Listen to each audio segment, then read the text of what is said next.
তৃণমূল নেতা বিনোদ নুনিয়ার সঙ্গে যুক্ত কার্যালয়ে বুলডোজার। ইসিএল এর অভিযানে চাঞ্চল্য। ইস্টার্ন কোল্ডফিল্ডস লিমিটেডের জমি দখলমুক্ত করার অভিযানে বৃহস্পতিবার চাপুই কলিয়ারি এলাকায় বড়সড় পদক্ষেপ নেওয়া হয়।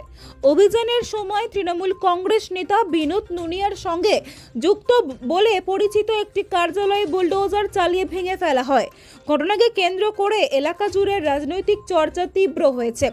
ইসিএল এর আধিকারিকরা বিপুল পুলিশ বাহিনী নিয়ে ঘটনাস্থলে পৌঁছান। নিমচা ফাঁড়ি পুলিশ এবং চাপুই কলিয়ারির মানবসম্মত বিভাগের আধিকারিকদের উপস্থিতিতে প্রথমে কার্যালয়ের ভেতরে থাকা আসবাবপত্র, টেবিল, চেয়ার, সোফা এবং অন্যান্য সামগ্রী সরিয়ে নেওয়া হয়। এরপর জেসিবি মেশিনের সাহায্যে পুরো কাঠামোটি ভেঙে গুঁড়িয়ে দেওয়া হয়। স্থানীয় বিজেপি নেতাদের দাবি, দীর্ঘদিন ধরে ওই কার্যালয়টি তৃণমূল নেতা বিনোদ নুনিয়ার নিয়ন্ত্রণে ছিল। বিজেপির পক্ষ থেকে ওই পদক্ষেপকে সরকারি ও ইসিএল এর জমি দখলমুক্ত করার ক্ষেত্রে গুরুত্বপূর্ণ উদ্যোগ বলে দাবি করা হয়েছে। অন্যদিকে ইসিএল কর্তৃপক্ষ জানিয়েছে, এই অভিযান কোনো ব্যক্তি বা রাজনৈতিক দলকে লক্ষ্য করে নয়, সংস্থার জমিতে থাকা অবৈধ দখল উচ্ছেদের ধারাবাহিক কর্মসূচির অংশ হিসেবেই এই পদক্ষেপ নেওয়া হয়েছে। তবে এই ঘটনায় বিনোদ নুনিয়া এবং তৃণমূল কংগ্রেসের পক্ষ থেকে সংবাদ লেখা পর্যন্ত কোনো আনুষ্ঠানিক প্রতিক্রিয়া পাওয়া যায়নি। ইসিএল এর এই অভিযানের পর প্রশাসনিক ও রাজনৈতিক মহলে জোর আলোচনা শুরু হয়েছে। স্থানীয়দের একাংশের মতে, জমি দখলমুক্ত করার এই অভিযান আগামী দিনে আরও বিস্তৃত হতে পারে।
এটা বিজেপি থেকে কিছু বলা নেই, এটা ইসিএল রায় নিয়েছে। ইসিএল থেকে এই পার্টি ব্রিজ এবং ইসিএল এর আন্ডারের জায়গা ইসিএল সেটা ক্লিয়ার করতে চাইছে এবং ইসিএল যা করার ইসিএল করছে, এতে পার্টির কোনো ভূমিকা নেই। কারা করছে এটা ইসিএল। এখন কি করছে ইসিএল এটা পার্টি ব্রিজ করে রেখেছিল দীর্ঘদিন, ধকলে রেখেছিল টিএমসি বিনোদ নুনিয়া। সেই বিনোদ নুনিয়ার এখন টিএমসি হেরে যাওয়ার পর ইসিএল সেটা নিজের আয়ত্তের মধ্যে নিয়েছে এবং ইসিএল সেটা ক্লিয়ার করছে।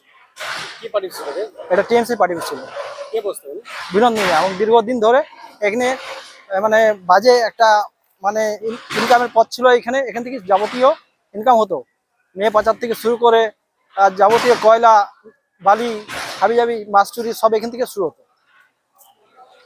আপনার নাম? সঞ্জয় দাস, প্রাক্তন এসসি মোর্চা প্রেসিডেন্ট, মন্ডল 3 জামুরিয়া।